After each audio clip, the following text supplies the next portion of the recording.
بسم الله الرحمن الرحيم. الحمد لله وكفى والصلاة والسلام على عباده الذين اصطفى. أما بعد فأعوذ بالله من الشيطان الرجيم. بسم الله الرحمن الرحيم.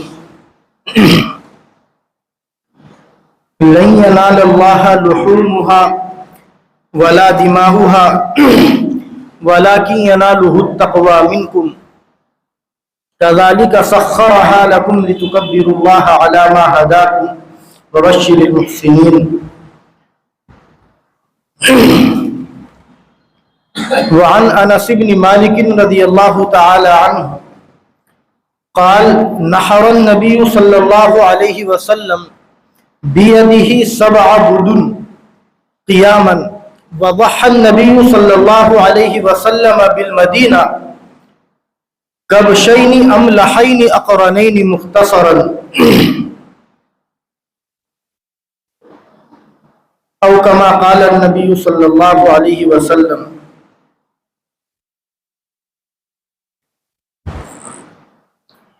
اگلا مہینہ بقرعید والا مہینہ ہے، ذی الحج کا مہینہ. یہ ذی الحج کا مہینہ شروع ہونے سے پہلے والا جو مہینہ ہے ذو القعدہ کا مہینہ وہ چل رہا ہے، اور آج اس مہینے کی 16 تاریخ ہے. اگر یہ مہینہ چاند کا جو چل رہا ہے 29 کا ہوا تو اگلے مہینے کی جو پہلی تاریخ ہوگی ذی الحج کے مہینے کی وہ 29 مئی کو ہوگی، جمعرات کے دن. اور عید الاضحیٰ انشاءاللہ 7 جون کو ہوگی اگر چاند 29 کا ہوتا ہے تو ذہن میں رکھیں، اور اگر چاند 30 کا ہوتا ہے تو ایک دن بڑھ جائے گا، 8 جون کو ہوگی. آج کل ہم مسلمان جو یہ دن چل رہے ہیں قربانی کے جانور خریدنے کی یا تو نیت کر رہے ہیں یا خرید چکے ہیں بہت سارے لوگ. تو اسی تعلق سے آج بات کرنی ہے. اللہ تعالیٰ قرآن و حدیث کی روشنی میں صحیح اور سچی باتیں کہنے کی اور ہم سب کو اچھی نیت کے ساتھ ان باتوں پر عمل کرنے کی توفیق نصیب فرمائے. پہلی بات تو یہ قربانی کے تعلق سے سمجھنے کی ضرورت ہے کہ قربانی کرنا اسلام کا حکم ہے. قرآن نے اپنے ماننے والوں کو قربانی کرنے کا حکم دیا ہے. اسی طرح اللہ کے نبی علیہ السلام نے اپنی مبارک زندگی میں اپنے مبارک ہاتھوں سے اونٹ بھی قربان کیے ہیں، بکرے بھی قربان کیے ہیں، میڑے قربان کیے ہیں، اور اپنے عمل سے آپ نے امت کو یہ بتایا کہ قربانی کرنا جانوروں کے اوپر ظلم اور اتیاچار نہیں ہے، بلکہ قربانی کرنا یہ ایک اسلامی طریقہ ہے اور اللہ کا حکم ہے. اور آپ علیہ السلام نے اپنے عمل سے تو یہ بتایا ہی، اپنی زبان مبارک سے اس اہم عمل پر فضائل بھی بیان فرمائے. اس چیز کو ہم سمجھے. یہ بات بظاہر تو ایسا لگتا ہے کہ کرنے کی ہے نہیں، کیونکہ ہم مسلمانوں کے بیچ میں یہ بات کر رہے ہیں، اور مسلمان کا کام یہ ہے کہ قرآن نے جس کام کے کرنے کو کہہ دیا بس وہ کرنا ہے. یہ عقیدہ ہونا چاہیے یا نہیں؟ لیکن یہ بات اس لیے کرنا ضروری سمجھتے ہیں ہم لوگ کہ ایک بڑی تعداد مسلمانوں میں بھی ان کہہ لیجئے پڑھے لکھے مسلمانوں کی بھی موجود ہے. میں لفظ پڑھے لکھے بول رہا ہوں، عام آدمی کی تو کوئی بات ہی نہیں، جو بہت سارے غیر مسلم بھائیوں سے دوستی کی وجہ سے، تعلق کی وجہ سے اس مسئلے میں اپنا نظریہ غلط بنا لیتے ہیں، اور وہ غلط سوچ بعض مرتبہ آدمی کو ایمان سے دور تک کر دیتی ہے اور ہمیں پتہ بھی نہیں چلتا. ہم لوگ جو کہ ہندوستان میں رہتے ہیں، اور آج کل تو یوٹیوب کا زمانہ ہے، فیس بک کا زمانہ ہے، ہر آدمی اپنا فری ٹائم اسی کو دیتا ہے، اور وہاں اچھے علماء کی تقریریں، بیانات، علمی باتیں کم ہیں، کیونکہ ہم تو جائز اور ناجائز میں پھنسے رہ گئے نا ایک زمانے تک. اور ان لوگوں نے اتنی محنتیں کی ہیں کہ ہم مسلمانوں کے اچھے خاصے پڑھے لکھے طبقے کو قربانی کا مسئلہ ہو یا دیگر کوئی مسئلہ ہو اتنا دور کر دیا کہ ہم تصور بھی نہیں کر سکتے. یہ اتنی خطرناک چیز ہے کہ اس پر ہی اگر کبھی بات کریں تو گھنٹوں لگ جائیں گے. ذہن یہ بنا ہوا ہے ایک بڑی تعداد میں مسلمانوں کا کہ قربانی کرنا تو اچھی چیز نہیں ہے چونکہ یہ جانوروں کے اوپر ظلم ہے, ان کی ہتیا ہے. یہاں چونکہ بہت سارے مسلمان, بلکہ اکثر ہی میں سمجھتا ہوں وہ ہیں جو مسجد سے جڑے ہوئے ہیں, بیانات سنتے ہیں, دینی حلقوں میں بیٹھتے ہیں, تعلیم کرتے ہیں, تو یہ سوال ان کے ذہن میں شاید نہ آئے. ان کو یہ لگ رہا ہوگا یہ بھی کوئی بات ہے, لیکن میں آپ کو بتا رہا ہوں کہ بڑی تعداد میں ہندوستان ہی نہیں بلکہ دنیا کے مختلف ملکوں میں اور ہندوستان کے مختلف علاقوں میں اور خاص طور سے ہمارے کالجوں میں اور یونیورسٹیوں میں ان مسلمانوں کی تعداد ہے جو اس مسئلے کو لے کر کے اپنا ذہن غلط بنا چکے ہیں. دو باتیں یہاں ذکر کرنی ہے. پہلی بات تو یہ, خود آپ اپنے آپ سے پوچھئے کہ قربانی کرنے کا ثبوت چونکہ قرآن کریم سے ہے.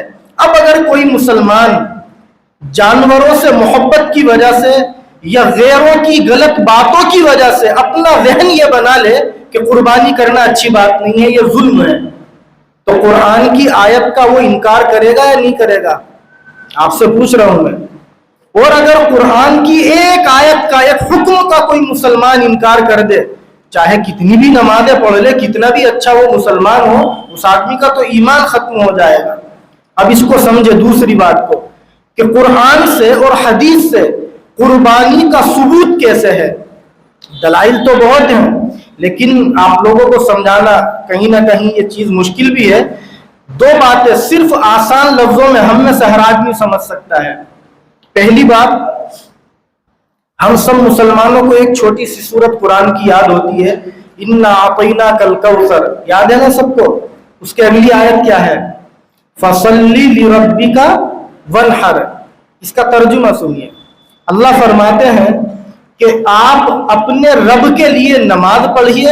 وَانْحَرْ کا مطلب ہے آپ اپنے رب کے لیے قربانی کیجیے. تو میں آپ سے پوچھ رہا ہوں کہ قربانی کرنے کی بات, یعنی یہ آرڈر جو ملا ہے کہ قربانی کیجئے, قرآن میں ملا ہے یا نہیں ملا ہے؟ جب قرآن کی آیت کریمہ نے اپنے ماننے والوں کو یہ آرڈر دے دیا, یہ حکم بتلا دیا کہ آپ کو قربانی کرنی ہے اور اپنے رب کے لیے کرنی ہے, تو اب اگر کوئی مسلمان اس کے خلاف جاتا ہے تو آیت کا انکار کرنے کی وجہ سے کیا وہ ایمان والا باقی رہ جائے گا؟ نہیں رہ پائے گا. تو اس سے بچنے کی ضرورت ہے. اور اگر ہمارے ٹچ میں, ہمارے متعلقین میں کوئی مسلمان کوئی بھی ہو اس قسم کی باتیں ہم سے کرتا ہے تو ہم اس کو اوائڈ کریں, اس کو سمجھائیں, اس کی سمجھ میں نہ آئے. کیونکہ ہمارے ہاں تو ایک مسئلہ چلا ہے اب لوجک والا, اس کے پیچھے کیا لوجک ہے اور اس کے پیچھے کیا. حضرت تھانوی رحمت اللہ علیہ نے اس زمانے میں یہ بات لکھی ہے اپنی کتابوں کے اندر کہ اسلام وہ مذہب ہے جس کی کوئی بات ہماری عقل میں آئے یا نہ آئے, کوئی لوجک ہمارا سمجھ میں آئے یا نہ آئے, ہماری ذمہ داری ہے کہ ہاں یہ اسلام کا حکم ہے, ہم اس کو ایکسپٹ کریں گے. اور اگر لوجک کے پیچھے پڑ گئے تو آپ یقین کریں ایمان سے ہاتھ دھو بیٹھیں گے, پتہ بھی نہیں چلے گا. اس کی ایک میں مثال دوں. ابھی سب نہا دھو کر آئے ہیں, اگر کوئی مسلمان ناپاک ہو جائے یا کہہ لیجیے اس کا وضو ٹوٹ جائے, باتھ روم گیا, استنجا کر کے آیا, وہ وضو ٹوٹ گیا, یہ تو جانتے ہی ہیں سب. قرآن نے کیا کہا کہ جب تم نماز کا ارادہ کرو تو تم اپنے چہرے کو دھو, اپنے ہاتھوں کو دھو, اپنے سر کا مسح کرو اور اپنے پیروں کو ٹخنوں سمیت دھو. یہ وضو کے 4 فرائض قرآن نے بتائے. اب اگر کوئی آدمی لوجک کے پیچھے پڑے کہ بھئی ہم جب پیشاب کرنے گئے تھے تو پیشاب کرنے کے وقت میں نہ ہمارے ہاتھوں سے پیشاب نکلا, نہ ہمارے سر سے, نہ ہمارے پاؤں سے, تو کیا مطلب ہے پھر لوجک اس کے پیچھے کہ اپنے ہاتھوں کو دھو, چہروں کو دھو, سر کا مسح کرو اور اپنے پیروں کو دھو. اگر ہم غور کریں تو یہ بات شاید سمجھ میں آ جائے, لیکن قرآن نے کہا ہے اس لیے ہمیں یہ بات ماننی ہے. اگر ہم اس کے پیچھے پڑ گئے کہ بھئی ہماری تو عقل میں نہیں آ رہی یہ بات، لہذا یہ ہوگا کہ ہم آیت کا انکار کرنے کی وجہ سے ایمان سے ہاتھ دھو بیٹھیں گے اور ہمیں پتہ بھی نہیں چلے گا. تو اس لیے پہلی گزارش تو یہ ہے، کیونکہ پڑھے لکھے لوگ یہاں زیادہ موجود ہیں، تو الحمدللہ اسی حساب سے کوشش کریں ہم بات کرنے کی کہ ہم مسلمان ہیں. کسی چیز کا سبب اور اس کا ریزن یا کہہ لیجئے اس کا لوجک سمجھنے کے لیے ہم محنت کر سکتے ہیں. اور آج کل تو اللہ علماء کو جزائے خیر دے جنہوں نے محنت کی اور اسلام اور سائنس کے اوپر بہت ساری کتابیں لکھی، ہر چیز کا لوجک نکال ڈالا علماء نے محنتیں کر کے.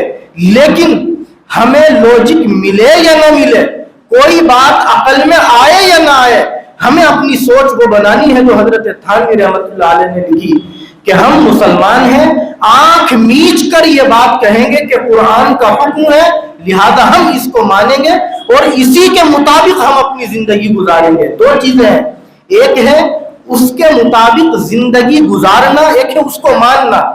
اگر ہم اس کے مطابق زندگی نہ گزارے تو گناہ ملے گا، توبہ کرنے سے اللہ ہو سکتا ہے معاف فرما دے. لیکن اگر ہم نے اس کو مانا ہی نہیں، کرنا نہ کرنا تو الگ بات، تو اب نہ ماننے کی وجہ سے ہم مسلمان بھی شاید باقی نہیں رہ پائیں گے. مثال کے طور پر ایک آدمی ہے، یہ تو مانتا ہے کہ نماز فرض ہے مگر پڑھتا نہیں، کیا پتہ اللہ اس کو معاف فرما دے. لیکن اگر وہ یہ کہنے لگے کہ میں نماز کو مانتا ہی نہیں ہوں تو اس سوچ کی وجہ سے تو اس کا اسلام ختم ہو جائے گا. ایک مسلمان ہے، قربانی کرتا نہیں ہے لیکن مانتا ہے کہ ہاں یہ اسلام کا حکم ہے اور ہمیں قربانی کرنی چاہیے، ہو سکتا ہے اللہ اسے معاف فرما دے. لیکن اگر کوئی مسلمان جانوروں سے محبت کی خاطر یا غلط سوسائٹی کی وجہ سے متاثر ہو کر کے یہ نظریہ بنا لے کہ ہم قربانی کو مانتے ہی نہیں ہیں، یہ غلط ہے اور یہ جانوروں کی ہتیا ہے ایک قسم کی، تو اس کا تو ایمان ختم ہو جائے گا. کیوں؟ آیت کریمہ کے انکار کرنے کی وجہ سے. یہ تو ہوئی قرآن سے دلیل. دوسری بات، دلائل تو بہت ہیں لیکن وقت تھوڑی اجازت دیتا ہے کہ بڑی ڈیٹیل میں جائیں. ایک روایت ہے جس کو بخاری شریف میں 1712 نمبر پر اور مسلم شریف میں 1966 نمبر پر ذکر کیا گیا.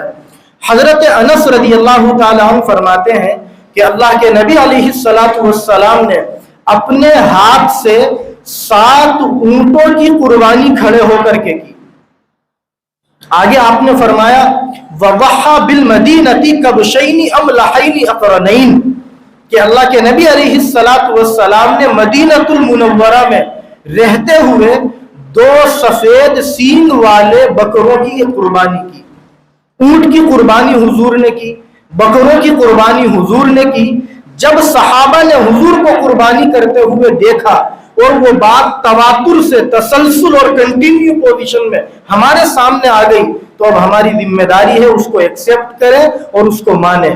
یہ 2 باتیں میں نے ذکر کی، ایک قرآن سے اور ایک حدیث سے.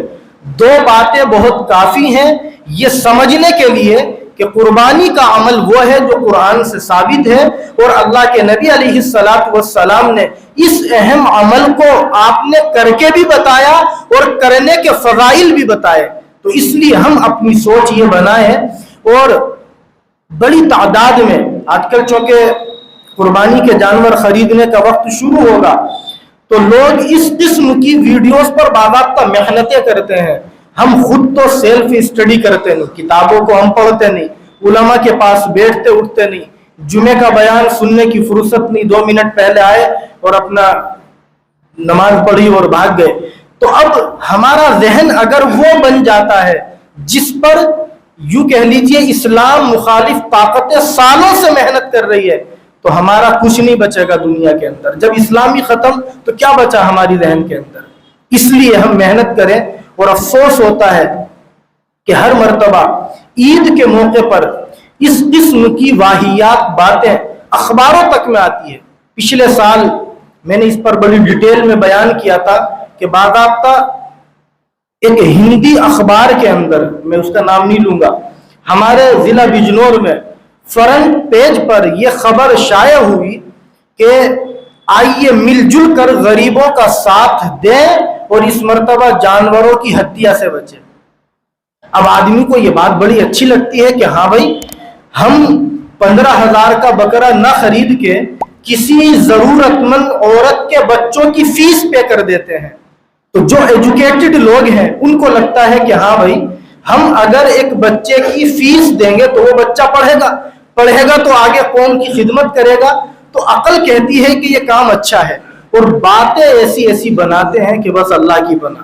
وہ ایک شعر ہے نا بڑا مشہور، ایسے ہی موقع پر کسی نے کہا تھا کہ گھر سے مسجد ہے بہت دور، چلو یوں کر لے، گھر سے مسجد ہے بہت دور، چلو یوں کر لے، کسی روتے ہوئے بچے کو ہنسایا جائے۔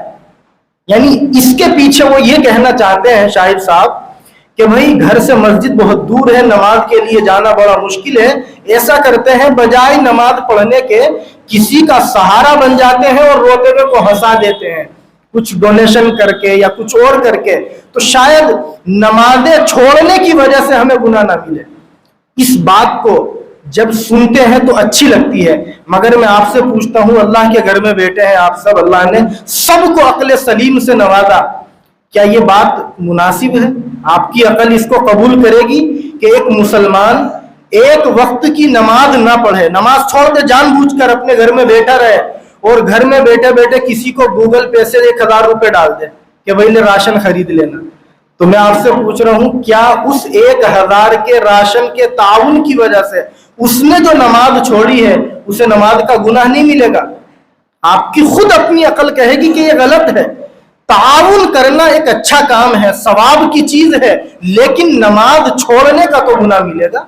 تو اس لیے یہ جو اس قسم کی واہیات باتیں ایسے موقعوں پر پھیلائی جاتی ہیں، خاص طور سے میں نے بتایا پچھلے سال اخبار کے اندر فرنٹ پیج پر یہ بات چھپی کہ اس مرتبہ آئیے مل جل کر ضرورت مندوں کا سہارا بنے اور جانوروں کی ہتیا سے بچے۔ اور سوشل میڈیا پر تو جو لوگ جڑے ہوئے ہیں وہ جانتے ہیں کہ اس قسم کی باتوں سے بازار گرم کر دیا جاتا ہے، اور بڑی تعداد میں مسلمان یہ سوچ اپنی بنا چکے ہیں۔ آپ کو تو یہ بات اس لیے عجیب سی لگ رہی ہوگی، آپ سب نمازی ہیں، جمعے کا بیان سنتے ہیں اور قربانی بھی یقیناً کرتے ہی ہوں گے۔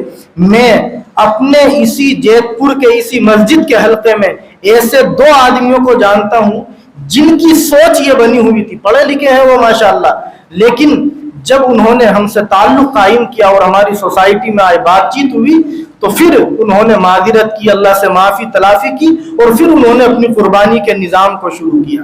یعنی یہ سوچ ہمارے گھر میں ہمارے بچوں کی بھی بن سکتی ہے اور ہماری بچیوں کی بھی بن سکتی ہے۔ اس لیے میں نے یہ بات شروع میں ذکر کرنا ضروری سمجھی کہ ہم قربانی کے مسئلے میں اپنی سوچ اسلامی بنائے، اور 2 باتیں جو میں نے ذکر کی ان کو ذہن میں رکھیں۔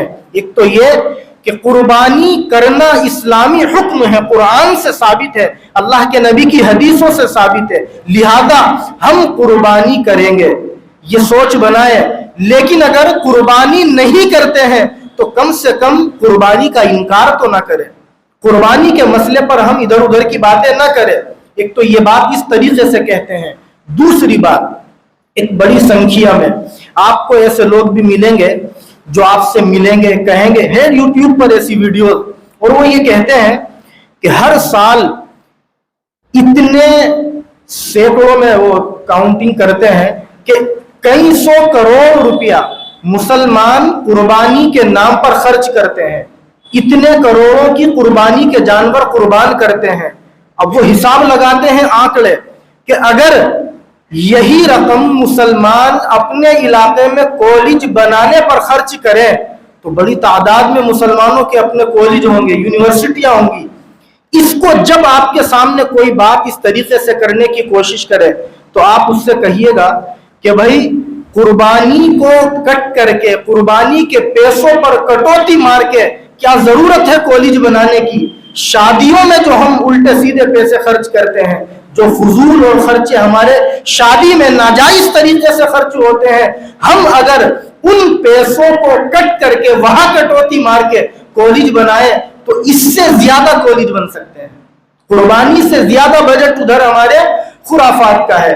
لیکن میں بڑے کانفیڈنس کے ساتھ, بڑے یقین کے ساتھ یہ بات کہوں گا کہ ایسی بات بنانے والے لوگ وہ ہوتے ہیں جن پہ پیسہ ٹھیک ٹھاک ہوتا ہے اور اپنی پرسنل لائف بڑھیا وہ گزارتے ہیں. گاڑی گھوڑا مکان بلڈنگ کپڑے یہ سب چیزیں ان پہ ہوتی ہے, لیکن سماج اور سوسائٹی میں ان کا نرسری تک کا بھی اسکول نہیں ہوتا. غور کیجئے گا اس بات پر. ان کا اپنا قوم کی ایجوکیشن کے لیے, بچوں کے فیوچر کو خوش کرنے کے لیے ایک کلاس کا بھی اسکول نہیں ہوتا. اگر کوئی یہ آپ سے بات کرے, بکواس کرے, تو پریکٹیکل اس کو سمجھائیے گا اور میرا نام لے کے کہہ دینا. جیت پور میں اگر کوئی بات کرے تو کہ ہم جیت پور کے اندر ایک کالج بنائیں گے, ایک یونیورسٹی بنائیں گے, جو آپ چاہے, ہاسپٹل بنا لو, کالج بنا لو, یونیورسٹی بنا لو. اور حنیفہ مسجد والے امام صاحب کا کہنا ہے آدھا آپ کا آدھا ہمارا, یعنی اگر 10 کروڑ بھی لگے تو 5 کروڑ ہم انویسٹ کریں گے, 5 آپ کرو. آپ چاہے مسلمانوں کی قربانی کٹوتی کر کر کے ان کا ایمان خراب کر کے ڈونیشن لا کے دو, ہم مسلمانوں سے حلال کا لا کر کے آپ کو دیں گے. لیکن آئیے تو صحیح میدان میں بنائیے کالج. ایک آدمی کھڑا نہیں ہوگا, صرف بکواس کرتے ہیں آفسوں میں بیٹھ کے, باتیں بناتے ہیں ٹیبل پہ بیٹھ کے, اور ان کی جب اپنی زندگیوں کے بارے میں غور کریں گے, ایک بھی بچہ اپنے پیسوں سے وہ نہ مدرسوں میں پڑھاتے ہیں نہ اسکولوں میں پڑھاتے ہیں, اپنی پرسنل زندگی بہترین وہ گزارتے ہیں. اگر اس سوچ کا کوئی آدمی یہاں موجود ہو اور یہ بات میری اس کو بری لگے تو لگنے دیجیے, بری لگنے کے لیے یہ بات کہی ہے. اس لیے کہ بہت سارے ٹچ میں ہمارے ایسے لوگ ہیں جو اس قسم کی باتیں کرتے ہیں کہ مسلمانوں کی اپنی یونیورسٹیاں ہونی چاہیے, اپنے کالج ہونے چاہیے. ارے بھیا, کالج اور یونیورسٹی اور ہاسپٹل اور میڈیکل کالج تو بہت بات کی چیز ہے. پہلے نرسری سے 5th کلاس تک کا اسکول تو کھول دیجیے آپ, اور اس میں کوئی بہت موٹی رقم بھی خرچی نہیں ہوتی. جو آدمی کرتا کچھ نہ ہو, صرف باتیں بناتا ہو, ہم اس کی باتوں سے متاثر ہو کر اپنی قربانی جیسے فریضے کو کس طریقے سے ادھر سے ادھر کر سکتے ہیں. وہ باتیں بنانے والا چاہے آفس میں ہو, ٹیبل پہ ہو یا یوٹیوب پر ہو. میں نے جو اب تک باتیں کی ہیں صرف آپ لوگوں کا مائنڈ واش کرنے کے لیے اور یہ ذہن میں ڈالنے کے لیے بات کی ہے کہ ہم سب مسلمان ہیں.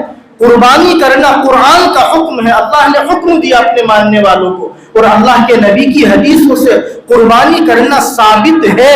آپ نے خود قربانیاں کی فضائل بتائے, لہذا ہم اپنی اپنی قربانی کا جانور خریدنے کی نیت کریں, ارادہ کریں, اور آنے والے وقت میں 7 تاریخ کو یا 8 کو جب بھی چاند دکھ جائے اور قربانی کی ڈیٹ فکس ہو, ہم قربانی کا جانور ضرور قربان کریں. یہ پہلی بات ہوگی. اور یاد رکھیں, علماء نے احادیث کی روشنی میں کتابوں میں لکھا کہ ایک مسلمان حج کرنے پر جتنا پیسہ خرچ کرتا ہے, عمرہ کرنے پر جتنا پیسہ خرچ کرتا ہے, یا قربانی کرنے پر جتنا وہ پیسہ خرچ کرتا ہے, اللہ تعالیٰ اتنی رقم اس کو برکت کے طور سے عطا کر دیتے ہیں, ریٹرن مل جاتی ہے. وہ مثال کے طور پر آپ نے 15,000 روپے کی ایک قربانی کی, اللہ تعالیٰ آپ کے جو پیسے گھر میں ہیں, اکاؤنٹ میں ہیں, بزنس میں لگے ہوئے ہیں, ان میں برکت دیں گے, جس کی وجہ سے آپ کو پتہ بھی نہیں چلے گا اور قربانی بھی ہو جائے گی, برکتیں بھی ہوں گی. برکتیں کس طرح ہوگی؟ انشاءاللہ گھر میں بیماری نہیں ہوگی جس کی وجہ سے پیسہ اسپتالوں میں نہیں جائے گا. اور جو مسلمان اس قسم کی گھٹیا سوچ کو بنا لیتے ہیں کہ قربانی کریں گے تو جانوروں کی ہتیا ہوگی لہذا ہم قربانی نہیں کریں گے, آپ ان کے گھروں پہ جائیے گا, دیکھیے گا, ذہنی سکون ان کو نصیب نہیں ہوگا. بیماریوں میں اور دنیا بھر کے لڑائی جھگڑوں میں ان کے پیسے ادھر ادھر چلے جائیں گے. تو اس لیے پہلی بات یہ ہے کہ ہم اپنی اپنی قربانی کا ارادہ کریں, اور اس عقیدے اور اس نظریے کے ساتھ کہ یہ اسلام کا حکم ہے, اللہ کے نبی کا طریقہ ہے, پوری زندگی حضور نے قربانی کی.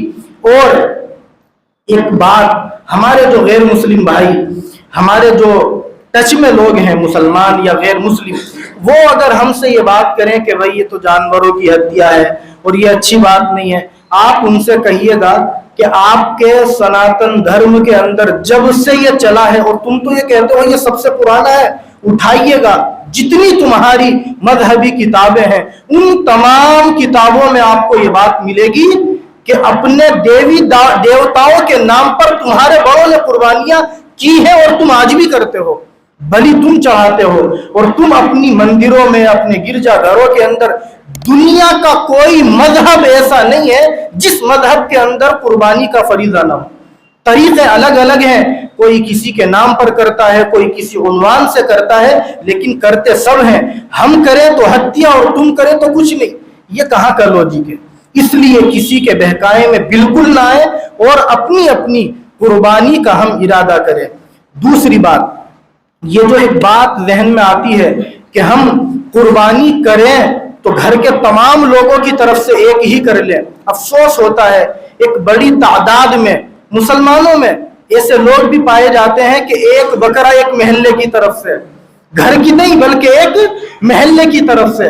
آپ کو اگر کوئی اتنی لمبی داڑھی میں بھی، جتنی میں ہاتھ سے اشارہ کر رہا ہوں، بات کرے اتنی لمبی داڑھی والا بھی، مجھ سے تکڑی پگڑی والا بھی، کہ بھئی ایک بکری ایک بکرا محلے کی طرف سے، خاندان کی طرف سے، اتنے لوگوں کی طرف سے، آپ تو جو کہ خود عالم نہیں ہے، آپ نے حدیثیں نہیں پڑھی ہے، قرآن کی آپ نے اسٹڈی نہیں کی، آپ ان سے کہیے گا کہ یہ ٹاپک ہماری سمجھ میں آنے والا نہیں ہے، آپ ہمارے کسی عالم سے بات کر لیجیے، اس محلے کا ہو تو میری ملاقات کرا دینا۔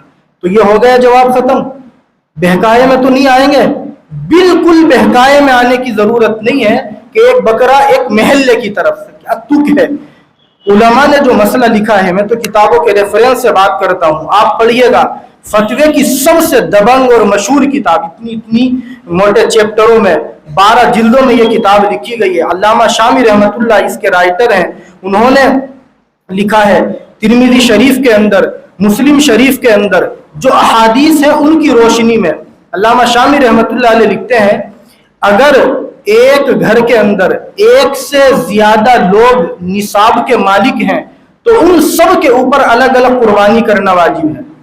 مثال کے طور پر ہمارے گھر کے اندر ہمارے ابو بھی ہیں، ہماری امی بھی ہیں، ہم خود ہیں، ہماری وائف بھی ہیں، 4 آدمی ہیں، اور چاروں ظاہر سی بات ہے عاقل بالغ ہیں، مکلف ہیں، سمجھدار ہیں، چاروں کے پاس الگ الگ اتنا اماؤنٹ ہے جتنا اماؤنٹ 52.5 تولے چاندی کا بنتا ہے۔ میں نے آج ہی دلی کے ریٹ کو کیلکولیٹ کیا، 56,700 روپے اگر شوہر کے پاس بھی ہے، بیوی کے پاس بھی ہے، یا بیوی کے پاس اتنے روپے کا زیور ہے، تو دونوں کے اوپر الگ الگ قربانی کرنا واجب ہے۔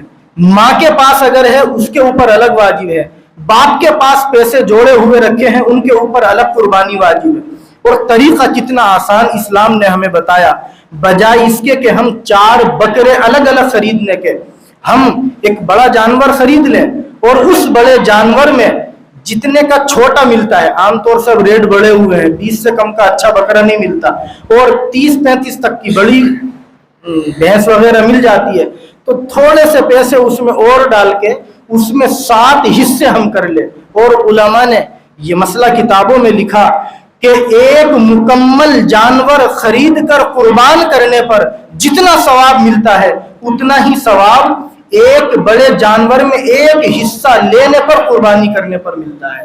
بلکہ میں تو یہ کہوں گا، ہر سال کہتا ہوں کہ ایک آدمی نے بڑا جانور خریدا یا بکرا خریدا اور خریدا 1 لاکھ روپے کا، اور پھر اس کے بدن پہ تیل لگا کر مالش کر کے اور اس کے گلے میں گجرا ڈال کے روزانہ شام میں کالونی میں گھماتا ہے اسے، تو نیت تو اس کی دکھاوے کی ہو گئی، 4 آدمیوں میں بیٹھ کے ڈینگے مارتا ہے کہ بھئی غازی پور منڈی سے لایا ہوں 1.25 لاکھ روپے کا، روزانہ اسٹیٹس پہ بھی لگاتے ہیں۔ اور وہ جو آدمی ہے جس نے 7 حصوں میں سے ایک حصہ کیا ہے، وہ بیچارہ یہ سوچتا ہے جی میں تو غریب آدمی ہوں، پتہ نہیں اللہ اسے قبول کریں گے یا نہیں، اور دعائیں کرتا ہے کہ یا اللہ تو اسی کو قبول کر لے۔ تو نیت کے اچھا ہونے کی وجہ سے یہ آدمی جس نے 4,000 روپے کا 3500 کا ایک حصہ لیا تھا، اس 1 لاکھ روپے والے سے آگے نکل جائے گا، اس لیے کہ تمام اعمال کا دار و مدار ہماری نیتوں کے اوپر ہے۔ یہی تیسری بات ذکر کرنی تھی جو میں نے مذاق میں کہہ دی کہ ہم چھوٹا جانور خریدیں یا بڑا جانور، نیت اپنی درست رکھیں، تندرست اچھی صحت والا جانور خریدیں، اور نیت یہ ہو کہ میرا رب مجھ سے راضی ہو جائے، میں اللہ کی رضا کے لیے یہ قربانی کا جانور خرید رہا ہوں اور اللہ کے لیے میں یہ قربانی کروں گا۔ میں نے جو آیت پڑھی تھی اس میں یہی الفاظ ہے فَصَلِّ لِرَبِّكَ وَانْحَرْ، کہ آپ اپنے رب کے لیے نماز پڑھیے اور اپنے رب کے لیے قربانی کیجیے۔ تو اللہ کو راضی کرنے کے لیے ہم قربانی کا جانور خریدیں۔ دکھاوا اور شہرت اور ریاکاری بالکل بھی ہماری نیت میں نہیں ہونی چاہیے، ورنہ لاکھوں روپے ہمارے برباد ہو جائیں گے اور قربانی کا کوئی اجر نہیں ملے گا۔ سورہ حج کے اندر آیت نمبر 37 میں اللہ نے اسی مضمون کو ذکر کیا اور بڑے صاف لفظوں میں اعلان کیا لن ینال اللہ لحومها ولا دماؤها ولکن ینالہ التقوی منکم، کہ تم جو قربانی کا جانور قربان کرتے ہو اللہ کے پاس نہ اس کا گوشت پہنچتا ہے اور نہ اس کا خون پہنچتا ہے، اللہ تعالیٰ کے پاس تمہاری نیت پہنچتی ہے، تمہارے دلوں کا تقوی پہنچتا ہے۔ ہماری نیت سستے جانور سے بھی اگر اچھی ہوگی تو اسی پر جنت کے فیصلے ہو جائیں گے، اور اگر مہنگے جانور سے نیت ہماری خراب ہوگی تو ہمیں کوئی اجر نہیں ملے گا، کوئی ثواب نہیں ملے گا۔ اس لیے ہم ان چاروں باتوں کے اوپر اپنا ذہن دوڑائیں، اور یہ جو ان چاروں باتوں میں تیسرے نمبر پر میں نے ذکر کی کہ ہمارے گھر کے اندر جتنے لوگوں پر قربانی واجب ہے ان سب کی طرف سے الگ الگ ہم قربانی کریں، انشاءاللہ اس کا سب کو ثواب ملے گا۔ یہ تو غلط فہمی چلی آ رہی ہے بہت سارے مسلمانوں کے گھروں میں، جوان بچے ہیں بہت موٹا پیسہ کماتے ہیں، اکاؤنٹ میں ٹھیک ٹھاک رقم ہے، لیکن بکرا خریدتے ہیں اور وہ ایک بکرا ابا کی طرف سے کرتے ہیں، اور افسوس ہوتا ہے باپوں کو تو بیچاروں کو یہ تک نہیں پتہ چل پاتا کہ یہ جو جانور ہے یہ ہم نے خریدا کس نیت سے ہے۔ آپ کو عجیب سی لگ رہی ہوگی یہ بات، یہ حقیقت ہے، میں پریکٹیکل بتا رہا ہوں۔ جانور خرید کے لے آئے، نہ خریدتے وقت یہ نیت ہے کہ یہ کس کی طرف سے ہے، ابا کی طرف سے ہے، امی کی طرف سے ہے، ہماری طرف سے ہے، وائف کی طرف سے ہے، کچھ نہیں پتا، بس خرید لیا اس لیے کہ قربانی آ رہی ہے، بقرعید آ رہی ہے اس لیے خرید لیا، لا کر کے گھر میں باندھ لیا اور قربان کر دیا، کچھ نہیں پتا۔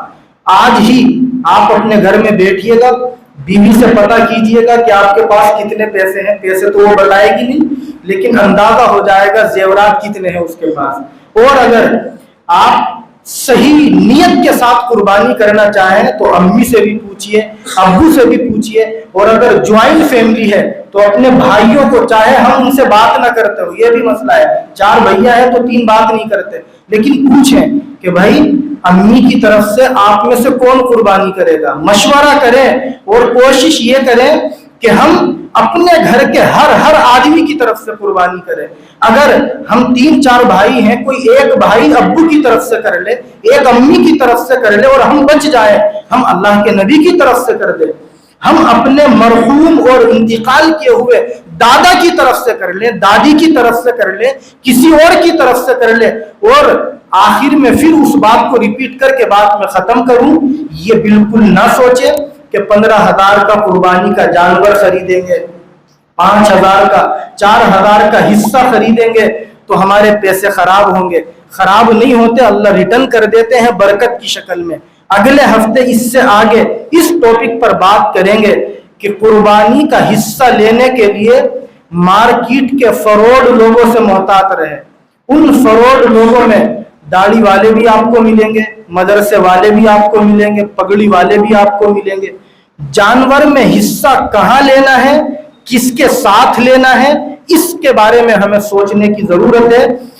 اوکھلا کے بارے میں پتہ چلا 3 سال پہلے کہ ایک صاحب نے 5 جانور لا کے اپنے یہاں باندھ لیے، اور پتہ چلا 5 ستے 35 تو حصے ہوں گے، ان میں پتہ چلا کہ 100 سے زیادہ لوگوں سے پیسے لے لیے اور سب کو وہی 5 جانور دکھاتے رہے۔ یہ فراڈ ہر جگہ ہوتا ہے، ہر لائن میں، ہر قسم میں، ہر طبقے میں، اچھے بھی لوگ ہیں، برے بھی لوگ ہیں۔ سترک رہیں، محتاط رہیں، اچھی نیت سے قربانی کی نیت کر کے یہاں سے جائیں۔ اللہ ہم سب کو قبول فرمائے اور قربانی کرنا ہمارے لیے اللہ آسان فرمائے۔ آمین۔ وآخر دعوانا الحمدللہ رب العالمین۔